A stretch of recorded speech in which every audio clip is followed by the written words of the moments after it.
halos sunod-sunod ang mga nangyayaring paglindol. At kamakailan lang ay nagkaroon ng phreatic reaction ang Bulkang Taal sa Batangas at Bulkang Kanlaon sa Negros Island.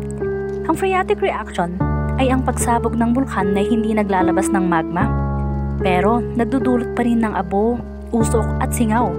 Wala mang nangyaring pagputok, pero ang mga ito ay madalas na senyales na nag-iinit at nagiging aktibo na ang bulkan. Pero bakit nga ba ito nangyayari?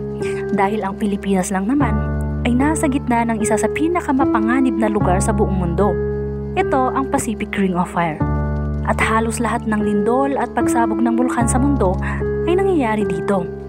Ang Pacific Ring of Fire ay parang malaking horseshoe na nakapaligid sa Pacific Ocean. May 40,000 kilometers ang haba nito at dumadaan sa mahigit 25 na bansa mula sa New Zealand, Japan, Indonesia, kabilang ang Pilipinas, hanggang South America at Alaska.